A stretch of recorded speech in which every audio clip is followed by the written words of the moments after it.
Hola, bienvenidos a Polis, el Observatorio Constitucional de la Universidad de los Andes.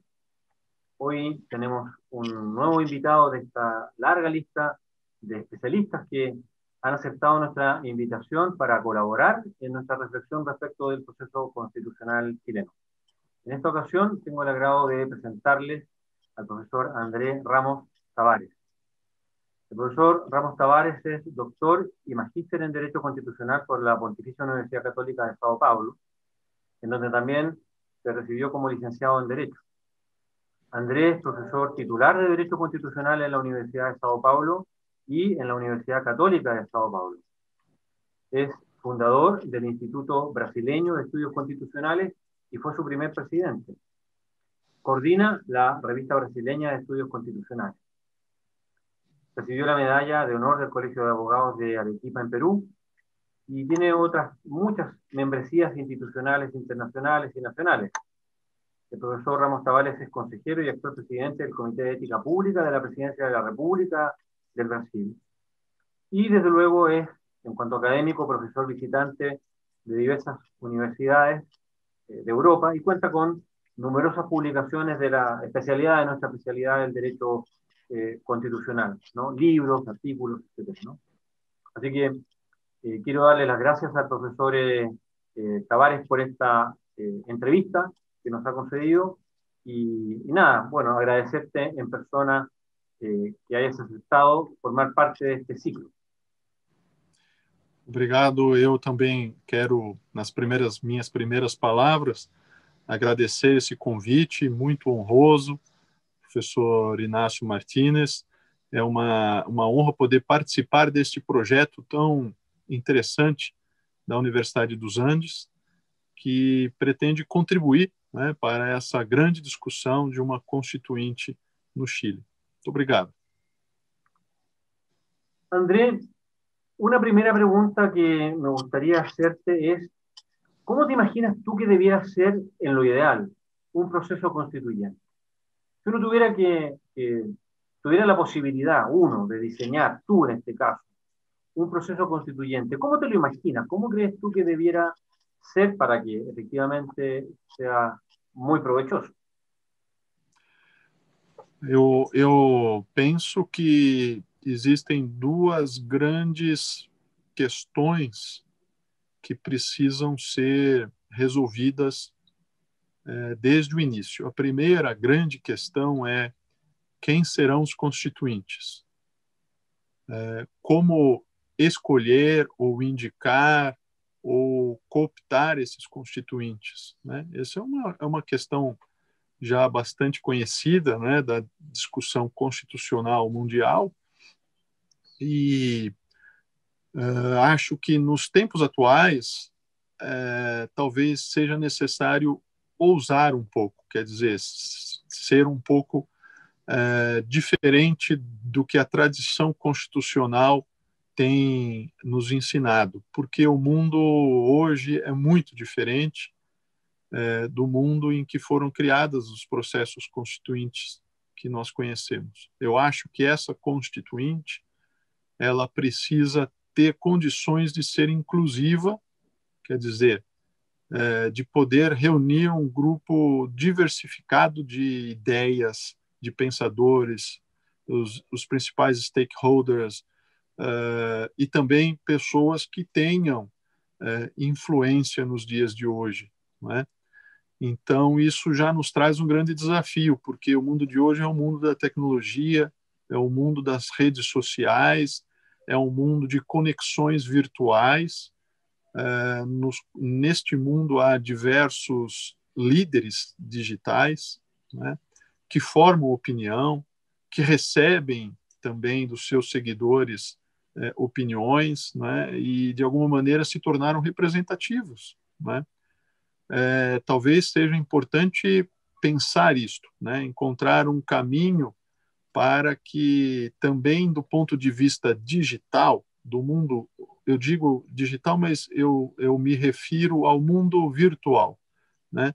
Para que esse processo constituinte não seja mal recebido no mundo virtual, para que ele não seja algo muito diferente da nossa atual realidade, né? Esse processo constituinte ele não pode mais apenas replicar o que foi feito no passado, né? Eleger representantes da sociedade num processo difícil de eleição, conturbado, que por vezes eu acho que é um desafio não saber. Eu não sei dizer exatamente como fazer isto na sociedade chilena, né? Mas me parece que este é um ponto importante. O segundo ponto importante, muito importante, é o do funcionamento interno da Constituinte. Tradicionalmente, se tem respeitado uma autonomia dos constituintes eleitos, né? Geralmente é por eleição, embora eu ache que talvez hoje em dia apenas eleição não seja suficiente, porque é algo muito dependente dos partidos políticos atuais. O Chile, se eu não estou equivocado, tem também os mesmos problemas que o Brasil, de um excesso de partidos políticos, Así não é? Mas eu acho que a questão interna, do funcionamento interno da Constituinte, talvez fosse importante assegurar que alguns dos principais temas da Constituinte tenham uma maioria qualificada, eu diria uma maioria qualificada para eventualmente não serem devidamente contemplados, né? O que eu quero dizer é que, sem mexer na autonomia da Constituinte, né, mas há alguns assuntos que são muito caros à civilização, e não é possível deixá-los hoje a um processo que pode reunir forças momentâneas que não são maduras para tomar uma decisão como, por exemplo, restringir a liberdade de reunião, não é? Permitir ou ter tolerância com entidades de destruição da democracia, né?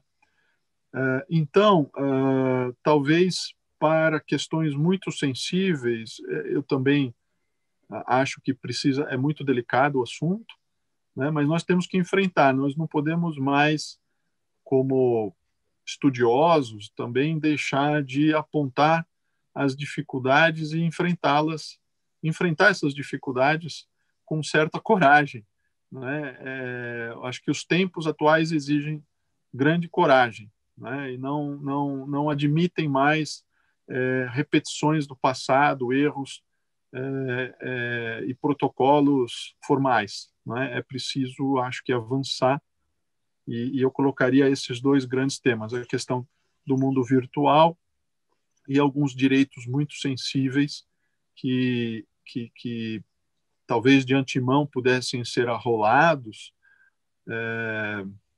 ou, enfim, criar um quórum muito alto para o caso de normas restritivas de direitos, né? Me parece que los dos temas que planteas son muy interesantes porque respecto al primero, me parece que una de las cuestiones que uno ve en el debate es que hay grandes expectativas de que la Constitución sea una Constitución que nace de los ciudadanos. De hecho, eh, durante todo este tiempo se ha debatido respecto de cómo van a participar como candidatos y eventualmente en la convención personas independientes, o sea, no miembros de partidos políticos, ¿no? En la práctica, todo ha sido hecho de tal manera que probablemente vamos a tener una convención muy controlada por los partidos, igual, ¿no? Pero por otro lado también se sigue hablando de esta idea de que la gente pueda participar y sentirse parte de esta constitución. Entonces, a mí me da la impresión de que para poder amalgamar las dos cosas, lo que tú planteas puede ser interesante, ¿no? Es decir, independientemente que la convención, que es quien va a elaborar la constitución, sea quien la haga, a lo mejor la convención debiera abrir canales de participación ciudadana virtuales, por ejemplo, ¿no? Para preguntarle a la gente su opinión respecto de determinadas cosas. ¿Por ahí va lo que tú decías? Sim, também. Eu acho que esse é um caminho possível. Né? Eu não desenhei os caminhos especificamente, porque eu acho que isso vai depender muito depende das circunstâncias históricas e do Chile, e eu não teria condições de sugerir por conta especificamente de não conhecer detalhes a fundo da sociedade, de como as coisas estão hoje. Mas eu acredito que é preciso aproveitar a tecnologia para trazer a sociedade para dentro da Constituinte. Né? Não é possível deixar de lado a tecnologia e os benefícios que ela pode trazer, porque deixar de lado, ignorar a tecnologia e fazer um processo constituinte nos moldes do passado, significa muito provavelmente que a tecnologia vai se voltar contra a Constituinte. Né? Ela vai se manifestar. Né? A tecnologia, ela hoje é impiedosa, né? E ela está em todos os lugares sempre. Então, eu acredito que o melhor caminho seja incorporar tecnologia e, com isso, a sociedade. E aí, essa ideia sua, não é, de ouvir, de ter audiências virtuais, não é, de as pessoas poderem se inscrever, trazer ideias, enfim, alguma fórmula e que possa, talvez, envolvendo os líderes digitais, não é, de alguma maneira, senão eles não precisam ser necessariamente constituintes, podem ser, né? Mas eles podem ser colaboradores dos constituintes, num posto oficial, né, digamos, da Constituinte, né, um corpo intermediário, para que a gente realmente que o mundo virtual não se desloque, não se desconecte do mundo real e vice-versa. Muy interesante. Y respecto de tu segunda idea, quería comentarte que está contemplado que para el trabajo de la Convención Constituyente, las normas que se adopten tienen que adoptarse por una mayoría de 2/3. Es una mayoría bastante alta. Ahora, eso en parte va muy en sintonía con lo que tú nos comentabas recién, ¿no? De que pareciera importante apuntar a acuerdos fuertes, que no sean tan transitorios, ¿no? A través de quórum alto. Pero, por ejemplo, una de las cuestiones que se ha debatido es si esta regla de los 2/3 es una regla que tiene que aplicarse para la aprobación de cada artículo, de manera tal que una vez que se han discutido todos los artículos, la Constitución ya queda hecha, o si además es necesario, una vez que haya terminada la discusión y la elaboración de cada artículo, hacer una revisión completa del texto y esa revisión, a su vez, someterla a 2/3. Esto no está resuelto en la norma constitucional, no está resuelto en las reglas del juego. ¿Cómo ves tú, cómo crees tú que podría interpretarse? ¿Cuál sería la mejor solución, a tu juicio, para esto que forma parte de la discusión constitucional hoy en día en Chile? Eu acho que 2/3 é um quórum muito elevado, não é? Para direitos fundamentais.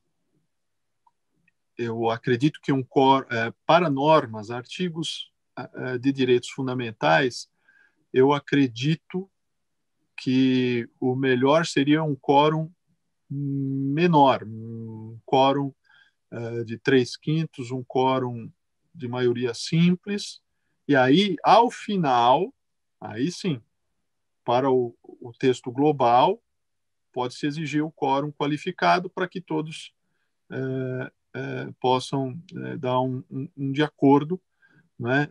Uma vez já tendo um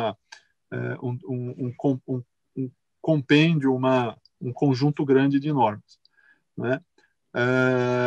E no restante do texto, eu acredito que fosse mais adequado usar o quórum elevado por sessões ou por subcomissões, por artigos, talvez, pode ser também, por bloco. Eu acho que essa divisão poderia ficar para uma decisão da Constituinte. O que eu acho que é muito importante, na verdade, é que os direitos fundamentais não sofram redução, não sejam reduzidos no texto, porque o quórum para adotar é muito alto. Eu acho que o efeito vai ser inverso. Esse quórum muito alto, muito elevado, é ruim em determinadas áreas do direito constitucional. Mas, de novo, é uma ideia um pouco fora da tradição, né? Sempre se tomaram-se decisões com o mesmo quórum para todos os temas, para todos os artigos, porque se acha que é importante, se entende que é importante que a Constituinte tenha uma maioria grande para colocar determinados assuntos na Constituição, né? Essa é uma visão tradicional, uma visão clássica do tema, né? Eu não sei se ela suporta a realidade dos dias de hoje, em que há muita, pelo menos no Brasil, e a gente tem visto também em outros países de economia avançada, como Estados Unidos, há uma gritaria, né? Ou, como se diz, há muita gente contrária a direitos fundamentais, né? Não são tantas pessoas, na verdade, há muita. O que eu quero dizer é que às vezes são poucos grupos, mas com muita força, né? Então, esses grupos se expressam mais que os outros, né? E acabam dando a impressão de que a maioria é contrária aos direitos fundamentais.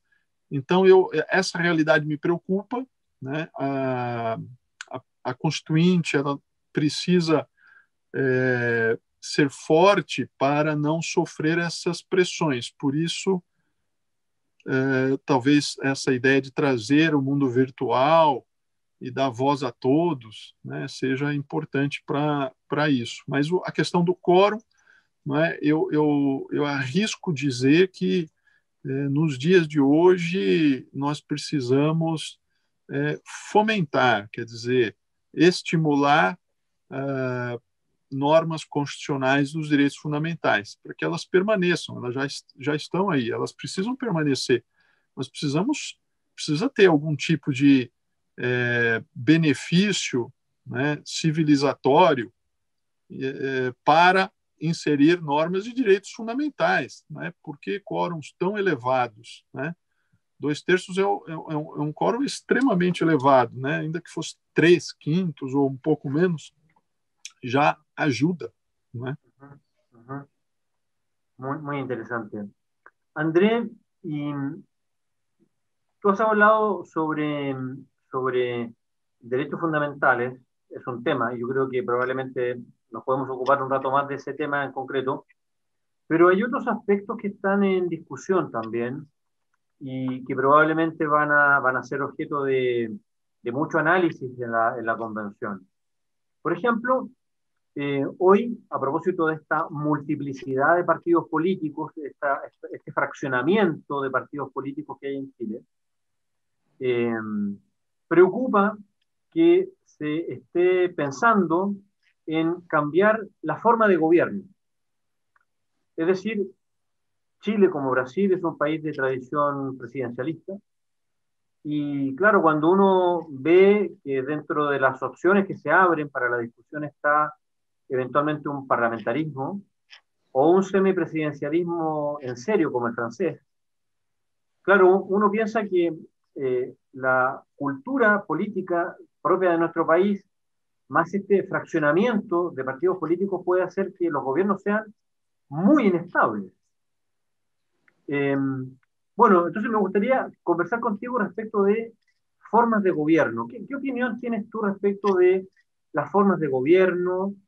¿Qué opinión tienes tú respecto también de los sistemas electorales? Chile pasó de tener un sistema electoral extraño, un sistema electoral en que por distritos se elegía a dos candidatos de las dos listas más votadas, a un sistema hiper proporcional, sin corrección. Y de hecho tenemos en Chile casos de diputados que han salido elegidos con menos del 1% de los votos, un 1, algo por ciento de los votos de su distrito. Entonces me gustaría tu opinión respecto de forma de gobierno, sistemas electorales. En abstracto, no te pido necesariamente opinión respecto de Chile, desde luego, sino que, ¿cómo lo ves? Eu acho que esse tema está muito ligado à história de cada país. Eu acho que a história do Brasil também talvez sirva para o Chile. Nós aqui também temos muita dificuldade em manter esse modelo presidencialista. São muitas crises.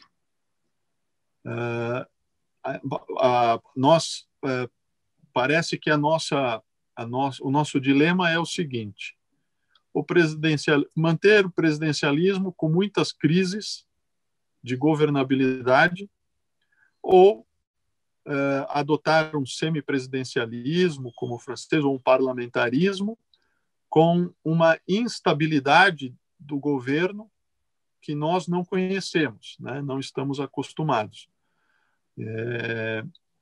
Aqui no Brasil, eu acredito que nós já chegamos a um ponto de saturação, já não aguentamos mais o presidencialismo, né?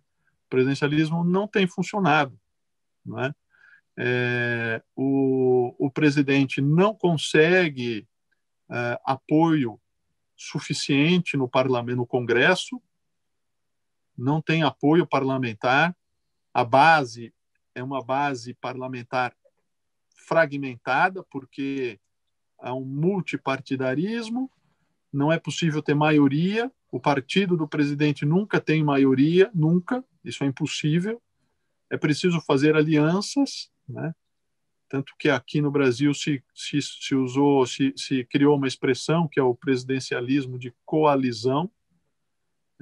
É preciso o presidente fazer alianças, coalizão, com muitos partidos, 5, 6, 7, 10 partidos, 15 partidos. Para isso, o presidente precisa lotear, quer dizer, entregar, distribuir ministérios, cargos de primeiro escalão, cargos de segundo escalão, de terceiro escalão para os aliados, não é?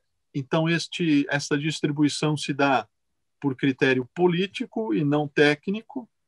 Os ministros são políticos, não são técnicos da área. E isso tudo é um círculo vicioso de um péssimo governo que nós temos historicamente no Brasil, né?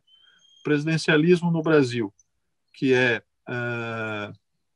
4 anos de mandato, são 4 anos de presidente, que pode haver reeleição por mais 4. A Constituição brasileira originária ela não permitia a reeleição. Acho que, para mim, a melhor opção é não reeleger, né? A reeleição compromete os últimos anos de qualquer presidente. As pessoas são seres humanos, elas trocam a preocupação, não é, com o interesse público pela preocupação com a reeleição, não é? Elas têm que se preocupar com a reeleição, afinal é um direito, é uma possibilidade. E isso tem sido muito ruim. A Constituição brasileira de 1988 não permitia a reeleição. Nós alteramos a Constituição, foi no governo Fernando Henrique Cardoso. Houve até denúncia de que essa emenda também foi obtida de maneira inadequada, mas essa emenda constitucional foi aprovada e hoje nós temos a reeleição, né? Então, acho que, para mim, um modelo bom é um modelo sem reeleição, com um mandato num prazo razoável, né? Eu acho que seria razoável 5 até 6 anos, que é um período de um ciclo em que é possível finalizar obras de infraestrutura, não muito longas, mas algumas sim, né? Então, isso tudo permite que a sociedade avalie de uma maneira justa o governante, né? Ao passo que um governante que fica 4 mais 4, né, ele acaba se perdendo nos últimos anos e isso tudo acaba sendo comprometido. Então, outro ponto importante é reduzir os partidos políticos, que a gente chama no Brasil de cláusula de barreira, ter um artigo de barreira, né? Ou seja, de impedimento. Se não atende a alguns critérios na eleição, esse partido deixa de existir, né? Então, é preciso ter, já que nós temos muitos partidos hoje, nós, no Brasil e no Chile, é preciso progressivamente, ao longo do tempo, ir eliminando aqueles que não se mostrem viáveis, representativamente falando, né? Então, esse é um outro ponto. Creio que seja quase inevitável, se nós mantivermos o presidencialismo, que é um governo a prazo certo, um governo com termo, né? E durante aquele período o presidente é irresponsável pelos seus atos, ele não sofre qualquer responsabilização, né? Porque a regra geral é essa, que nós todos copiamos do direito norte-americano. Então, o presidente ele não pode sofrer nenhum tipo de responsabilização, a não ser o impeachment, né? Então, ao manter o presidencialismo, nós estamos sempre sob o risco da mais temível das crises, que é o impeachment. No Brasil, tivemos o impeachment do Fernando Collor de Mello, nosso segundo presidente. Tivemos o impeachment da presidente Dilma Rousseff. Em seguida, assumiu o presidente Michel Temer. Houve forte pressão por um impeachment que não ocorreu, não foi iniciado. E no governo atual também. Por quê?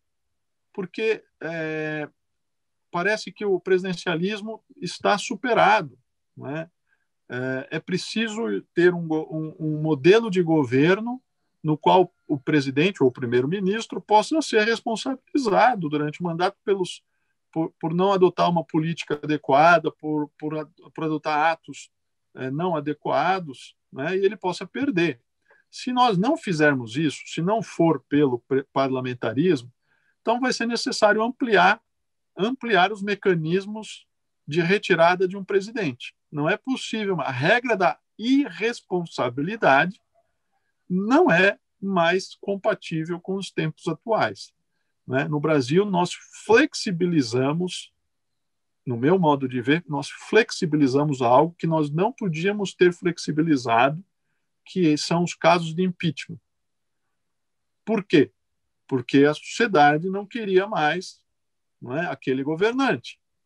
Nós admitimos o impeachment numa situação que não era de impeachment, e depois a sociedade forçou as mesmas circunstâncias para os demais, né, embora não tenha acontecido. Então, quanto ao governo, ao sistema, eu acredito hoje em dia, apesar de eu já ter sido um grande defensor do presidencialismo, achar que a América Latina não tinha que ficar copiando o parlamentarismo, hoje eu percebo que já não há muito espaço para manter o presidencialismo como nós conhecemos, né?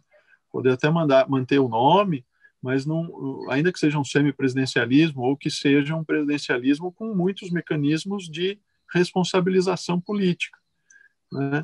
Sob pena dessa crise do impeachment. O impeachment é uma crise, né? Isso não faz sentido submeter o país a crises constantes, para poder responsabilizar um governante, um único governante, né? Então, eu acho que esse modelo precisa ser superado. E com relação ao sistema de eleição, né, aqui no Brasil também tem se discutido muito isso. Isso tem sido um tema bastante discutido, porque o nosso modelo é proporcional, né, de escolha, salvo para presidente e para senador, né, que é majoritário, né? Mas nos demais casos é proporcional e é um cálculo pelo número de votos que cada partido recebe. E aí, né, os primeiros mais votados dos partidos mais votados é que acabam se tornando representantes, né? Às vezes também com votos muito baixos, porque o primeiro, então, por exemplo, tem uma grande estrela do futebol que se torna candidato, ele vai puxar todos os demais do partido, né? Então, às vezes vai ser uma pessoa com uma votação muito baixa vai conseguir uma cadeira no parlamento. Então, nós também temos discutido o sistema distrital, o problema também é o recorte, né, por onde vão passar as linhas que vão limitar as regiões, né, isso tudo é sempre também muito complicado, né, mas eu também acho que precisa de uma reforma. Esse proporcional não tem funcionado muito bem no Brasil e da mesma forma aí no Chile, né?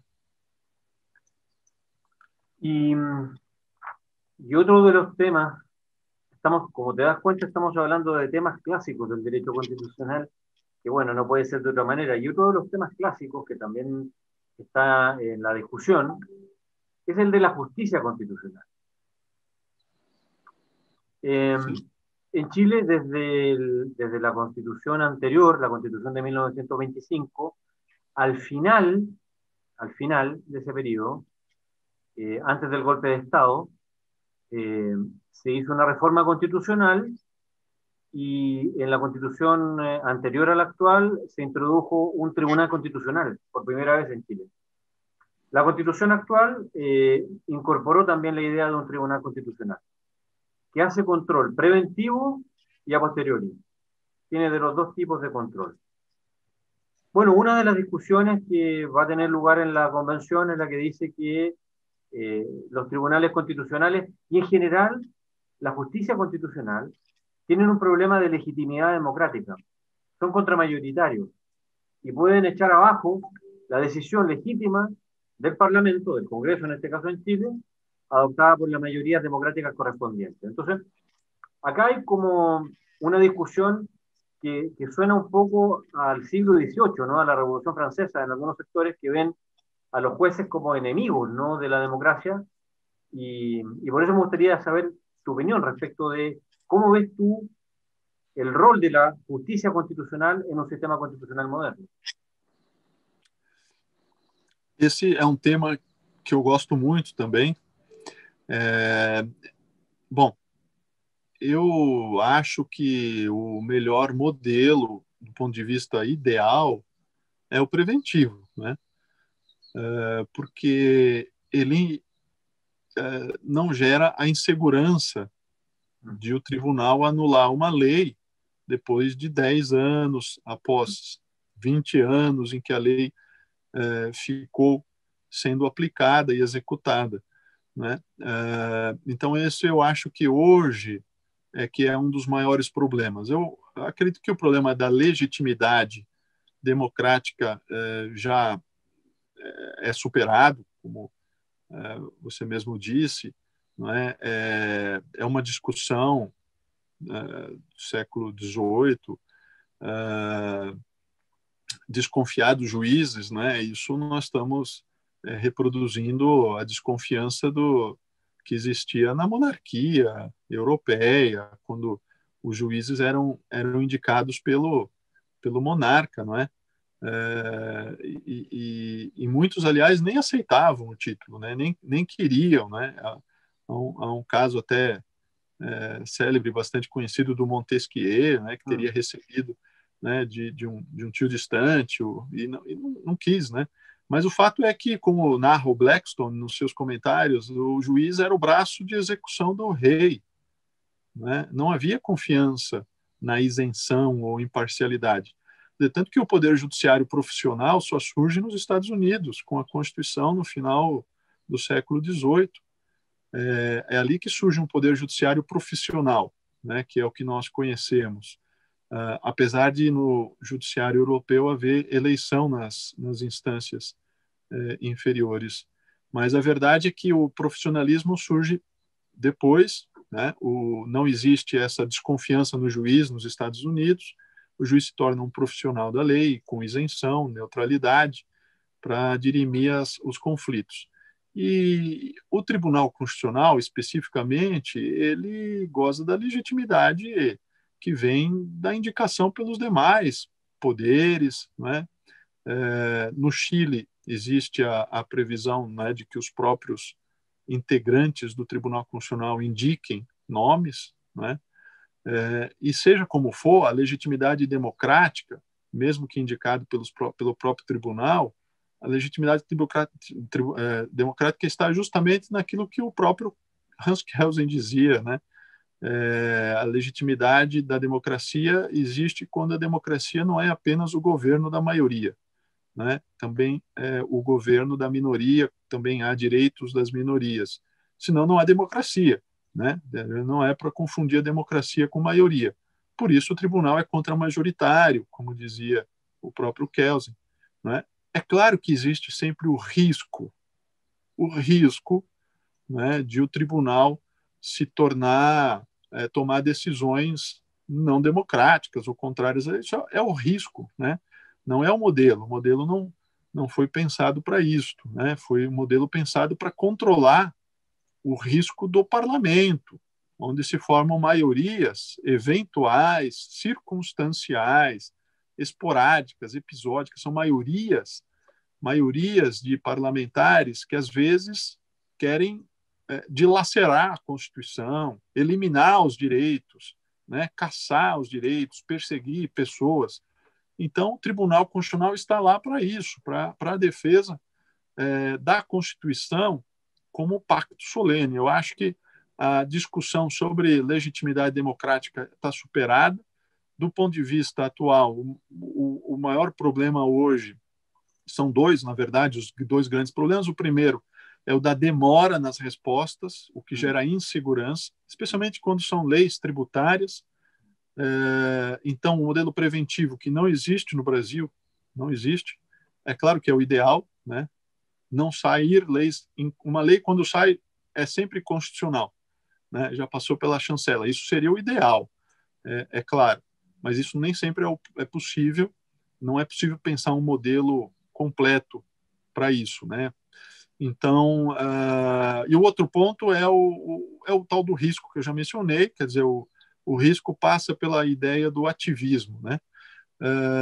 Hoje em dia é um receio, um medo de que o tribunal ocupe o espaço do parlamento, ocupe o espaço do Congresso, ocupe o espaço das decisões políticas, né? Então, esse é o medo nos tempos atuais. Muitos tribunais constitucionais sucumbiram a essa tentação, quer dizer, foram tribunais que acabaram aceitando um papel que não era deles,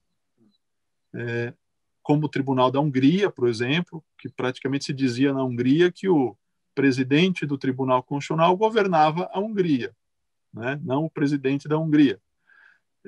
E isso teve uma reação política muito forte, demorou, mas veio. Hoje o tribunal é um tribunal totalmente submisso, né?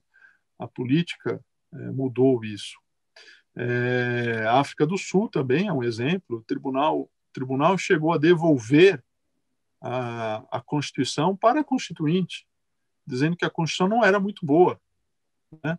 Para refazer a Constituição, né? Foi refeita, mas hoje o Tribunal da África do Sul é um tribunal também um tribunal muito deferente, não toma decisões quando acha que elas são políticas, se tornou um tribunal muito tímido. Então, o risco existe, né, nos dias de hoje. Essa é a tentação de muitos tribunais. O Brasil está passando por isso, né, até porque o Congresso e o presidente acabaram dando espaço para que alguém tomasse as decisões importantes, e elas vêm sendo tomadas pelo Supremo Tribunal Federal do Brasil, que tem uma função de tribunal constitucional, não é um tribunal constitucional na terminologia, mas é na realidade, no mérito. E o Supremo Tribunal no Brasil tem tomado realmente muitas decisões de governo, né? Mas esse é um risco que eu acredito que o jogo das forças políticas sempre vai balanceando, às vezes eleva, às vezes diminui, né? O grande problema é quando há uma total quebra, né? Como aconteceu na Hungria ou na África do Sul, e isso é sempre ruim para todos, né? Mas riscos sempre existem em quaisquer modelos, nenhum vai funcionar, nenhum funciona abstratamente, todos dependem do ser humano e daqueles que vão integrar os poderes, né? Então, o risco sempre existe. Eu acho que o Tribunal Constitucional é uma peça essencial hoje na democracia, né? Isso desde a criação do Tribunal Constitucional Federal Alemão, da Constituição de Bonn. Na verdade, ele foi criado alguns anos depois, né? Não foi em 49, foi em 1951, e, na verdade, ele só se tornou uma referência como um elemento essencial da democracia muitas décadas depois, a partir da década de 70, né? Porque até então, realmente, a referência era o Tribunal norte-americano, que é um tribunal, de alguma maneira, deferente, de alguma maneira até respeitoso, né? Mas o Tribunal Constitucional Federal Alemão enfrentou uma série de problemas, inclusive para resolver as questões que vieram da Alemanha nazista, né, do direito que extrapolou dos limites da humanidade, e ele foi se tornando um tribunal de referência, e ele se tornou um paradigma de democracia. Hoje em dia, é sinal de democracia a adoção de um tribunal constitucional na Constituição, né? Se tornou um símbolo de que o processo democrático será aprofundado, né? Não será apenas eleição, voto, né? Mas ele será mais do que isso, né? Haverá um elemento de garantia. Então, eu acho que nos tempos atuais é algo essencial, né? Claro que a democracia alemã goza de um sistema econômico forte, né?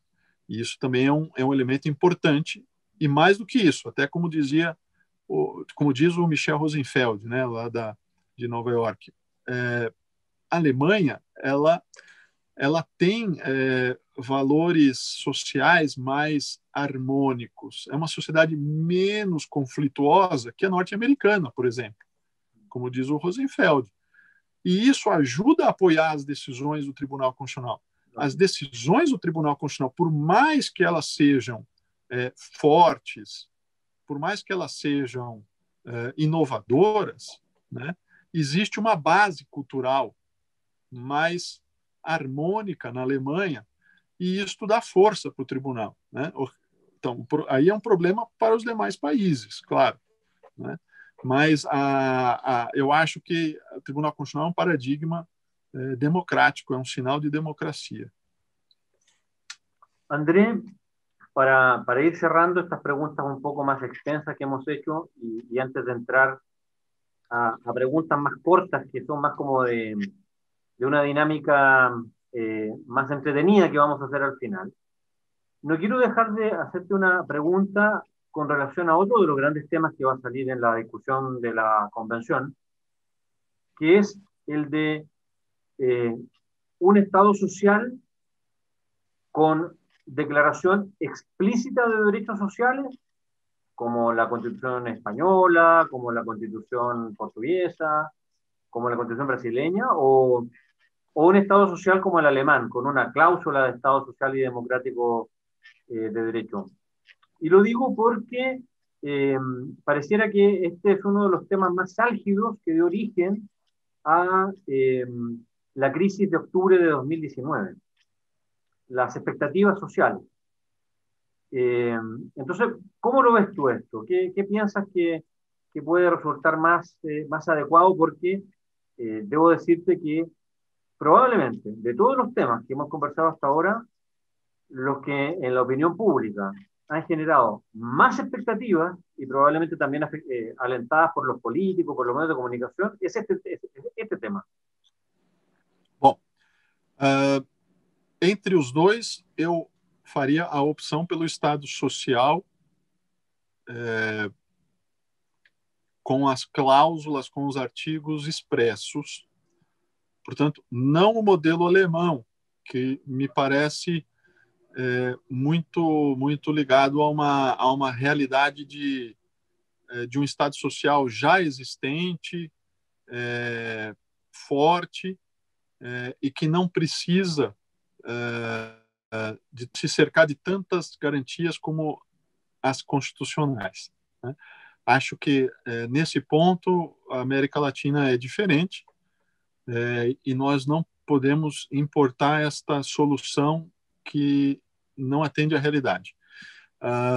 Mas eu acho também que o nosso Estado social aqui na América Latina ele precisa ser um pouco diferente do modelo de Estado social europeu. Nós temos falado aqui, eu e alguns professores no Brasil, de um Estado desenvolvimentista. Isso acabou, de alguma maneira,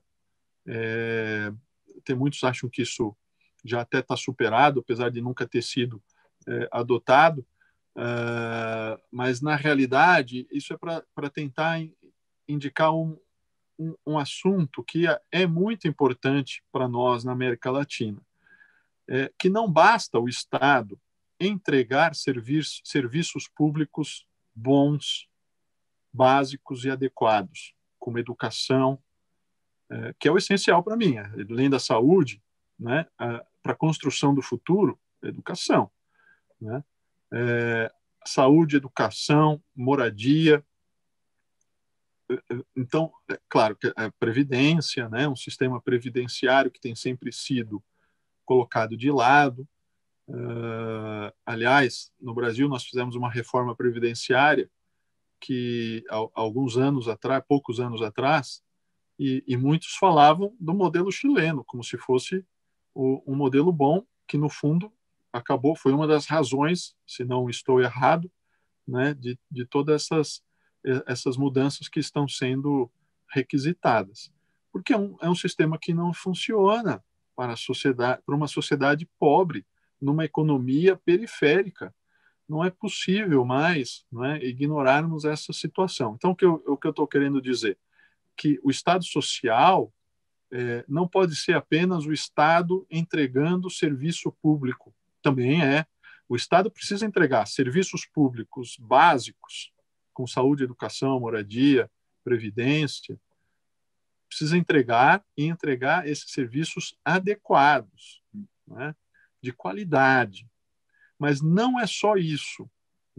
O Estado ele precisa, na América Latina, intervir na estrutura social. Nós precisamos melhorar, nós precisamos retirar as pessoas que estão na pobreza e abaixo da linha da pobreza.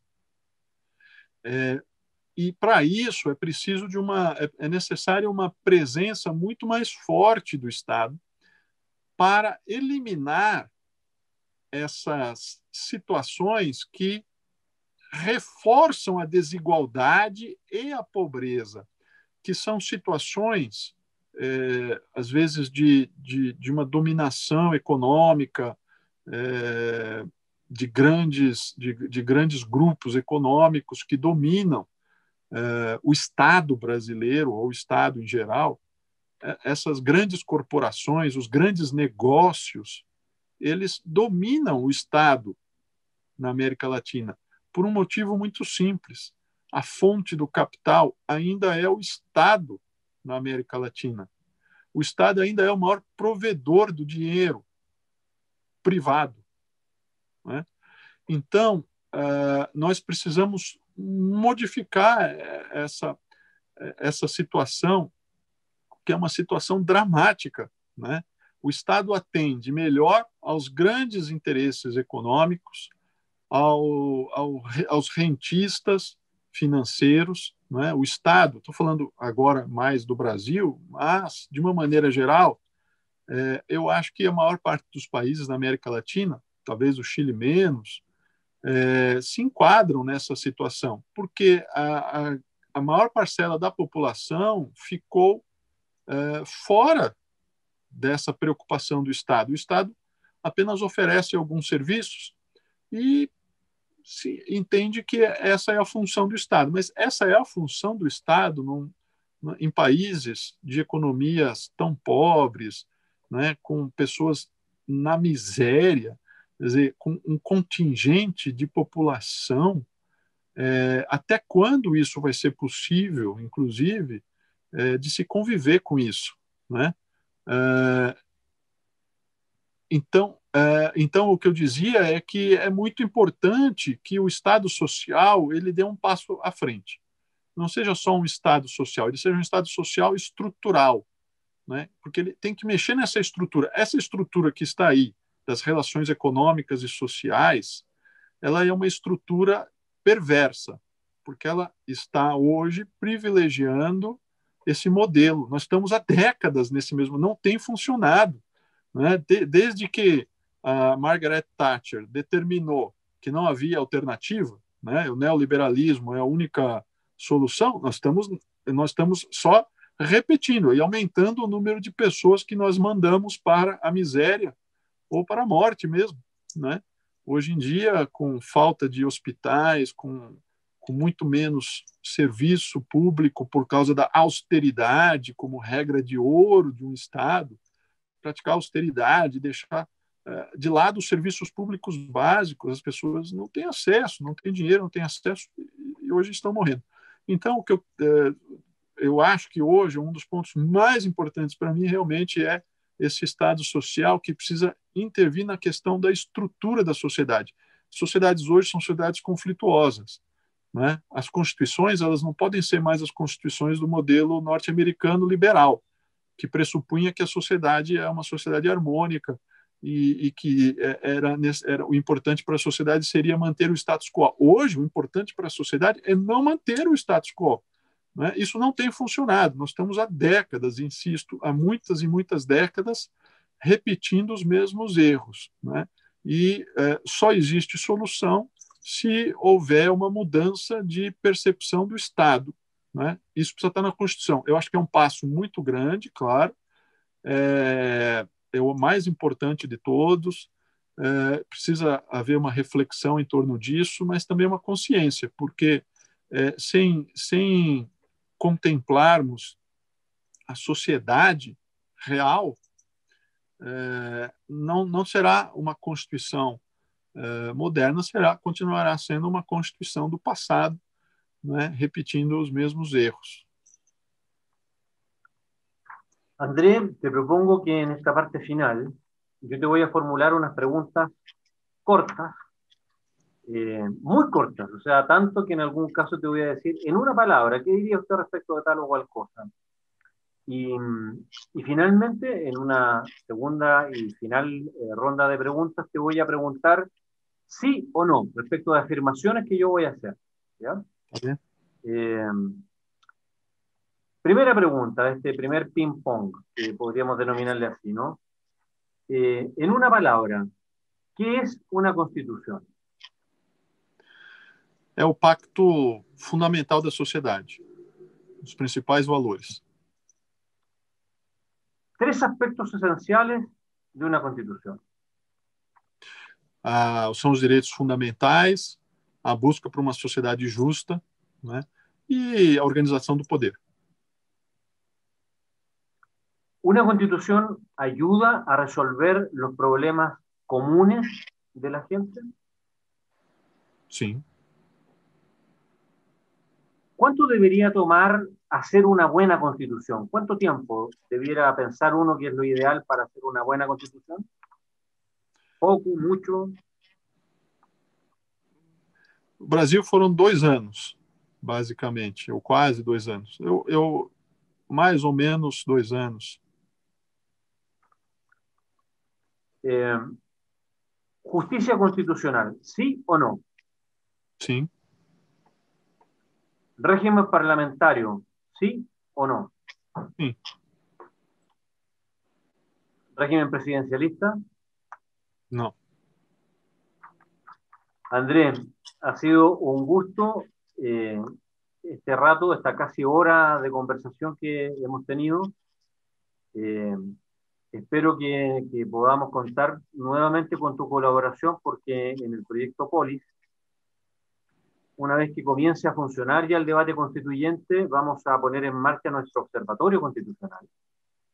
Y la idea es que desde la academia, desde la universidad, podamos aportar al debate constitucional precisamente con nuestra opinión y la opinión de amigos como tú, que puedan iluminar al debate constitucional y ojalá conducirnos a una buena constitución, que es lo que queremos que resulte de todo esto que a contar de las elecciones del próximo 11 de abril vamos a comenzar a vivir en Chile. Así que muchas gracias y espero nuevamente poder tenerte más adelante con nosotros.